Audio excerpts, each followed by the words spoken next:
উত্তর হচ্ছে না। আমরা এই ধরনের ছাত্র রাজনীতির সম্পূর্ণ দ্বিমত পোষণ করছি এবং এই ধরনের ছাত্র রাজনীতি কোনোভাবেই চলতে পারে না। তাহলে প্রশ্ন হচ্ছে আমরা আসলে কি চাচ্ছি? আমরা কি আদৌ তো ছাত্র রাজনীতি চলমান থাকুক সেটা চাচ্ছি নাকি চাচ্ছি না?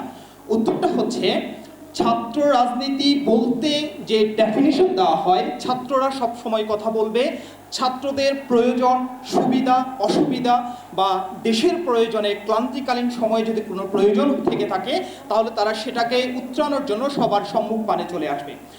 দেখা যাচ্ছে আমরা সেই ধরনের ছাত্র রাজনীতি চাচ্ছি যেই ধরনের ছাত্র রাজনীতির কারণে আজকে আমি অথবা আপনি বাংলা ভাষায় কথা বলতে পারছি। অর্থাৎ 1952 সালের যে ছাত্র রাজনীতি ছিল, তমুদ্দিন মজলিস সৃষ্টি হয়েছিল, তাদের সেই সাংগঠনিক কার্যক্রমের কারণে আমরা আজকে বাংলা ভাষায় কথা বলতে পারছি।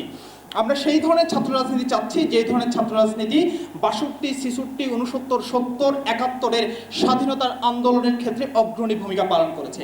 আমরা সেই ধরনের ছাত্র রাজনীতি চাচ্ছি যা 1990 সালের স্বৈর শাসকদেরকে বিতাড়িত করেছে বাংলাদেশ থেকে। আমরা সেই ধরনের ছাত্র রাজনীতি এবং গঠনমূলক রাজনীতি চাচ্ছি যেই ধরনের রাজনীতি 2018 সালে কোটা আন্দোলন সৃষ্টি করে পুরো দেশের মধ্যে ন্যায় ইনসাফ ভিত্তিক একটি সমাজ তৈরি করতে চেয়েছিল।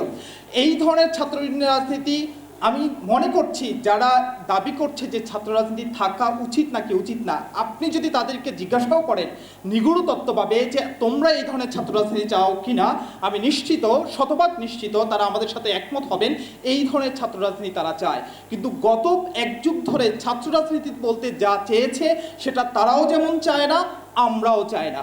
আজকে বর্তমান যে সিচুয়েশন তৈরি হয়েছে, যে স্বৈরশাসককে আমরা বিদায় করেছি, সেই স্বৈরশাসক 2024 সালে বিদায় হয়েছে। আগামীতে 2034 বা 44 বা 54 সালে বা 64 সালে নতুন কোনো স্বৈরশাসকের যে উদ্ভাবন হবে না তা তো আমরা বলতে পারছি না।